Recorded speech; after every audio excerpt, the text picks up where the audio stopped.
কোরআনের মাহফিল বন্ধ করে দিত, কোরআনের দাওয়াতকে বন্ধ করে দিত। ওয়ালিদ ইবনে মুগিরা এমন একটি ব্যক্তি ছিল, রাসূল আকরাম সাল্লাল্লাহু আলাইহি সাল্লাম ঘর থেকে বের হওয়ার সঙ্গে সঙ্গে রাসূল আকরাম সাল্লাল্লাহু আলাইহি সাল্লামকে গালি দিত, অকথ্য ভাষায় কথা বলতো।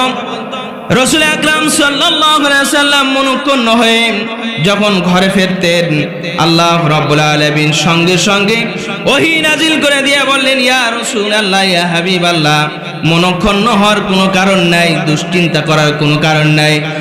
ওয়ালিদ ইবনে মুগিরা আপনাকে গালি দিয়েছে, আপনাকে অকথ্য ভাষায় গালি দিয়েছে, অকথ্য কথাবার্তা বলছে। আজ থেকে আমি বলে দিলাম, ইয়া রাসূলুল্লাহ, ইয়া হাবিবাল্লাহ, ওয়ালিদ ইবনে মুগিরার সঙ্গে যখন দেখা হবে সেই সময় আপনি বলবেন, উতুল্লিম বা'দা যালিকা জানিম। চিল্লা বলুন সুবহানাল্লাহ। পরের দিন আবু জেহেল, উতবা সাহেব, ওয়ালিদ ইবনে মুগিরা তারা পরিকল্পনা করল, আমার দিনের নবী যখন কোরআনের কথা বলতে আসবে, আব্দুল্লাহর পুত্র মুহাম্মদ যখন কোরআনের কথা বলবে, সেই সময় কোরআনের কথা আগে স্তব্ধ করে দিতে হবে, বন্ধ করে দিতে হবে। কতক্ষণ ঠিক কিনা? এরকম এই সমাজে এরকম মানুষ আছে না নাই? বাংলার জমিনে এই শ্রেণীর মানুষ কম না বেশি?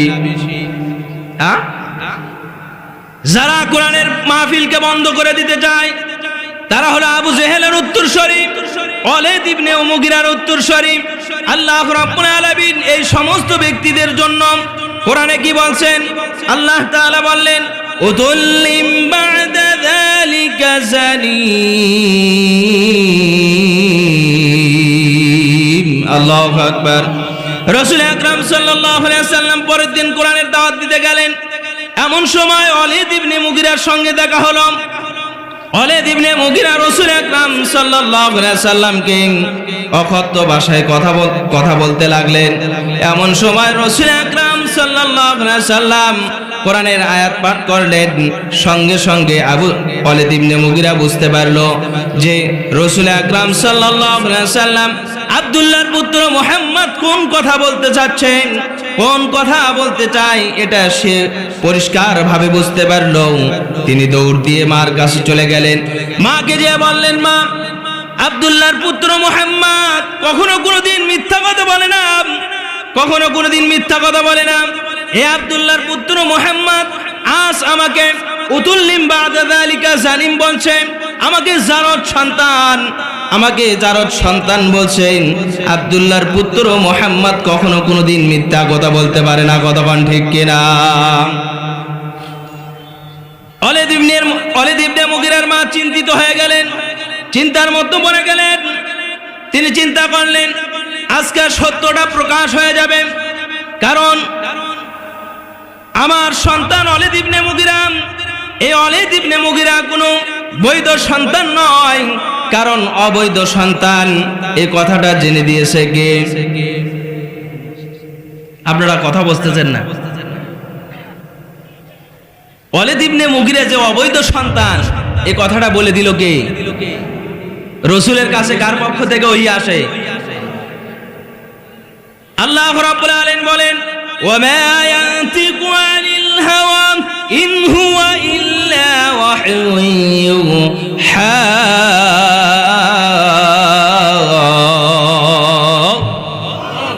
আল্লাহ রাব্বুল আলামিন বলেন, আমার রাসূল নিজের থেকে কোনো কথাবার্তা বলেন না, যতক্ষণ পর্যন্ত আমি আল্লাহ রাব্বুল আলামিন আমার রাসূলকে ওহী দিয়ে, যতক্ষণ পর্যন্ত আমি আল্লাহ রাব্বুল আলামিন আমার নবীকে না জানিয়ে দিই, ততক্ষণ পর্যন্ত নিজের মন গড়া কোনো কথাবার্তা বলে না। কতক্ষণ ঠিক কিনা?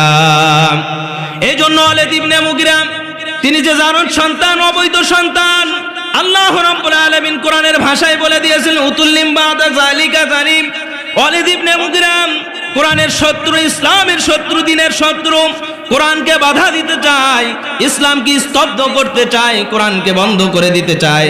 ইয়া রাসূলুল্লাহ, ইয়া হাবিবাল্লাহ, আজ থেকে শুনে নিন যে সমস্ত মানুষগুলি কোরআনকে বন্ধ করে দিবে, ইসলামের কথাকে বন্ধ করে দিতে চায়, আল্লাহ রাব্বুল আলামিন ডাইরেক্ট ওহী দিয়া বললেন শুধুমাত্র ওয়ালিদ ইবনে মুগিরা নয়, এই পৃথিবী যতদিন থাকবে, সূর্য যতদিন থাকবে, চন্দ্র যতদিন থাকবে, ততদিন পর্যন্ত যারা কোরআনের বিপক্ষে দাঁড়াবে আল্লাহ রাব্বুল আলামিন তাদেরকে জারজ সন্তান হিসেবে ঘোষণা করে দিয়েছেন। কথা বলেন ঠিক কিনা?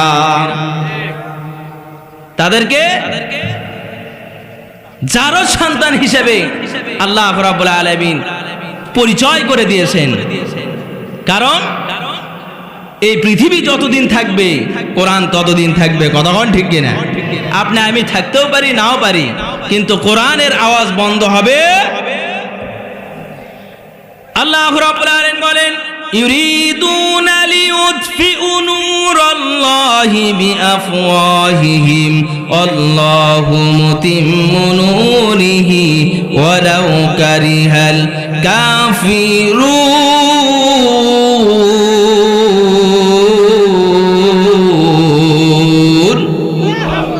আল্লাহ রাব্বুল আলামিন ডাক দিয়ে বললেন ওই সমস্ত কাফির মুশরিকরা কোন চিন্তা করে আমার কোরআনকে তাদের মুখের ফুৎকার দিয়ে নিভে দিতে চায়, তাদের জিন্দেগি শেষ হয়ে যাবে, হায়াতের জীবন শেষ হয়ে যাবে, তারপরও এই জমিন থেকে কোরআনকে উৎখাত করা যাবে না, কোরআনকে বন্ধ করে দেওয়া যাবে না। কতক্ষণ ঠিক কিনা? অনেক মানুষ পরিকল্পনা করছে ডক্টর মিজানুর রহমান আজহারি যদি এভাবে মাহফিল করেন, কোরআনের কথা বলতে থাকে, তাহলে সমস্ত বাংলার জমিনের মানুষগুলি কোরআনপন্থী হয়ে যাবে। কতক্ষণ ঠিক কিনা? যাদের জলে যে কোরআনপন্থী হয়ে যাবে, আপনিও কোরআনপন্থী হয়ে যান। কারণ কোরআনপন্থী ছিল মুহাম্মাদুর রসুলের ওয়ারিস হতে পারলে আপনি আমি খুশি না বেজার?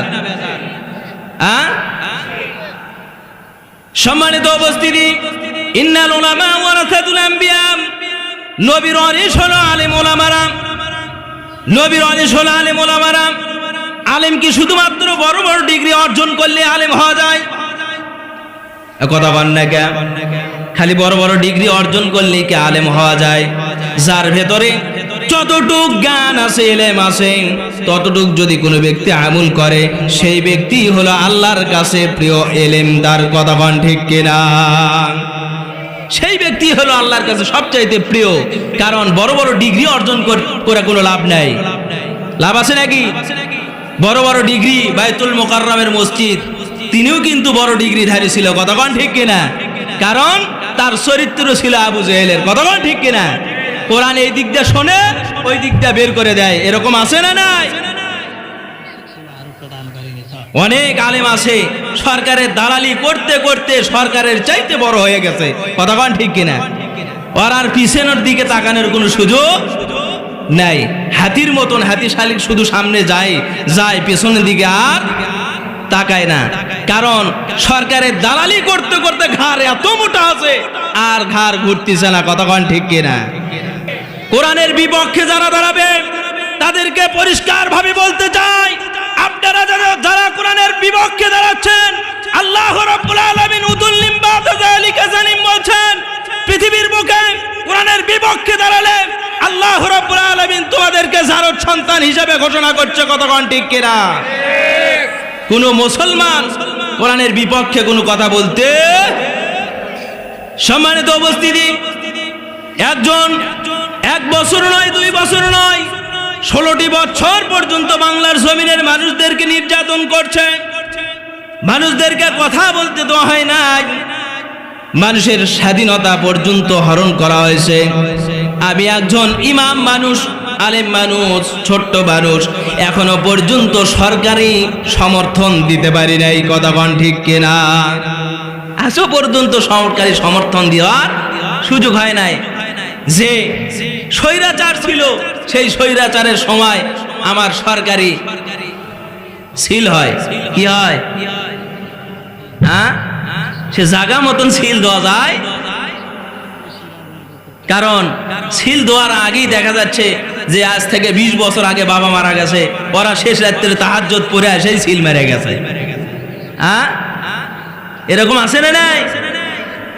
দেখা যাচ্ছে যে একবারে তরু তাজা মানুষ ভোটারের লিস্ট নিয়ে যায়, দেখা যাচ্ছে যে কেন্দ্র যায় সিরিয়াল ধরে আসে আসর পর্যন্ত, আসরের সময় করছে যে তোমাদের ভোট হয়ে গেছে।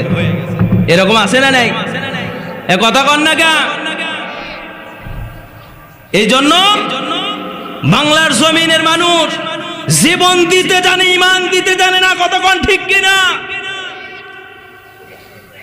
প্রয়োজন হলে বাংলার জমিনের মানুষের অধিকার ফিরানোর জন্য, বাংলার জমিনের মানুষের অধিকার ফিরানোর জন্য প্রয়োজন হলে আবার ডাক আসবে, আবার ময়দানে নামবো, তারপরেও কোরআনের ময়দান থাকবে, কোরআনের কথা চলবে। কতক্ষণ ঠিক কিনা?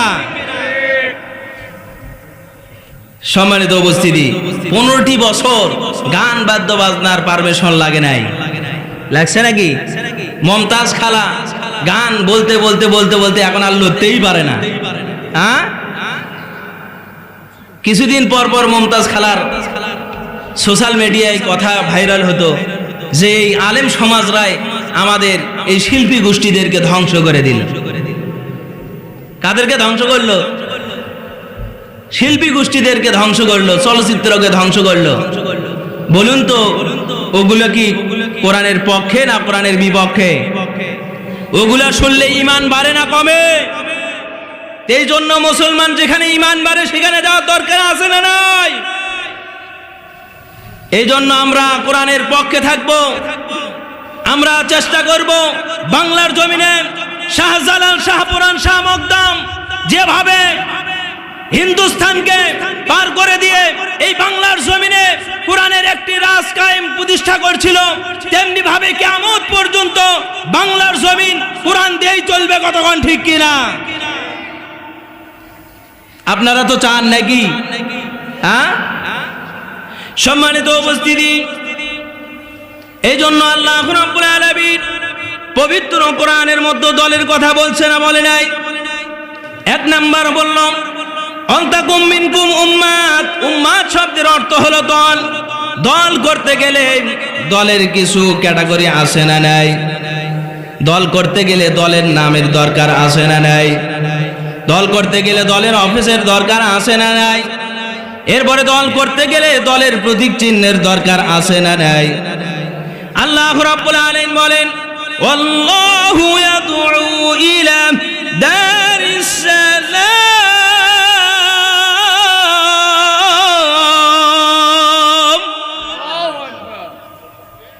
আল্লাহ রাব্বুল আলামিন বলেন দল করতে গেলে দলের নাম লাগে। এক নাম্বার দলের নাম হলো উম্মাত। আমরা কার উম্মাত? রাসূল আকরাম সাল্লাল্লাহু আলাইহি ওয়াসাল্লামের উম্মাত। আর দল করতে গেলে দলের অফিস লাগে। আল্লাহু ইয়াদউ ইলা দারিস সালাম ওয়া ইয়াহদি মান ইয়াশাউ ইলা সিরাতিম মুস্তাকিম। আল্লাহ রাব্বুল আলামিন মুসলমানদের অফিস মসজিদ করে দিয়েছেন। চিল্লায়া বলুন সুবহানাল্লাহ। এই মসজিদে গেলে মুসলমানরা শান্তি আসে না? আসে কি আসে না? এই মসজিদের মধ্যে শান্তি কম না বেশি? কোরআনের ভেতরে শান্তি কম না বেশি? কোরআন মানলে ঘুষ খাওয়া যায় না, কোরআন মানলে সুদ খাওয়া যায় না, কোরআনের পক্ষে কথা বললে কখনো কোনোদিন জিনা করা যায় না। কতক্ষণ ঠিক কিনা? আর যে সমস্ত মানুষগুলি কোরআন থেকে দূরে সরে যেতে চায়, এই সমস্ত মানুষগুলি চায় যে কোরআন সরে যাক। কতক্ষণ ঠিক কিনা? এই জন্য মুসলমানদের অফিস কোথায়? সর্বপ্রথম এক নাম্বার হলো নাম হলো আমাদের নাম কি? আমাদের দলের নাম, আমাদের দলের নাম হলো উম্মাত। আমাদের অফিসের নাম হলো মসজিদ, যেখানে শুধুমাত্র শান্তি আর শান্তি। পবিত্র জুমাবার যখন কোনো মুসল্লি নামাজ পড়ার জন্য আসে, মসজিদে এসে অবস্থান করলো, মসজিদে এসে নামাজ পড়ে 2 রাকাত নামাজ পড়লো, তাহিয়াতুল ওযু পড়লো, দখলের মসজিদ পড়লো। এরপরে নামাজ পড়ে যখন মুসল্লি বসে গেল, আল্লাহ রাব্বুল আলামিন বান্দার প্রতি রহমত নাজিল করতে থাকেন, দয়া করতে থাকেন। যখন বান্দার প্রতি রহমত নাজিল হয়, বান্দা একের পর এক আস্তে আস্তে তার চক্ষুটা বন্ধ হয়ে আসে। কতক্ষণ ঠিক কিনা?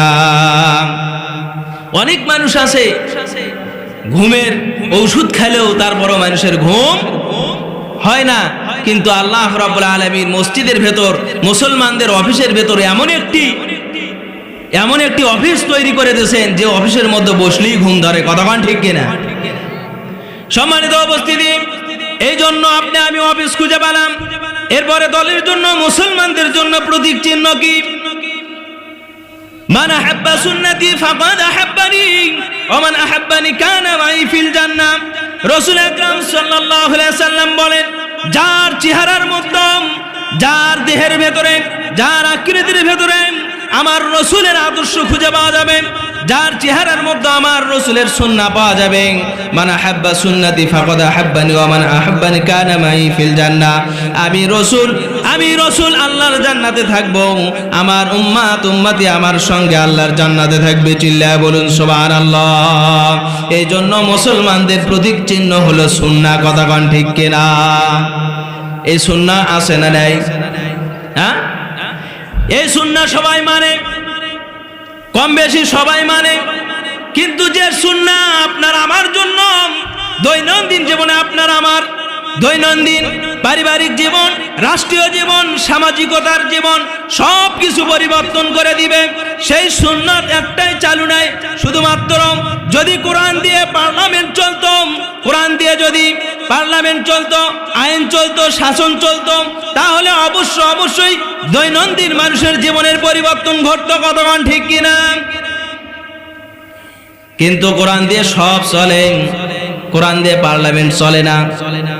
মানুষের সুন্নাহ সব কিছু আছে, মুখে দাড়ি খুঁজে পাওয়া যায়, জুব্বাও খুঁজে পাওয়া যায়, টুপিও খুঁজে পাওয়া যায়, কিন্তু বাংলার জমিনে কোরআন দিয়ে যে রাষ্ট্র চলবে, এই সুন্নাহ আর কোথাও খুঁজে পাওয়া যায় না। পাওয়া যায় না। এই সুন্নাহ যদি চালু থাকে, তাহলে মানুষ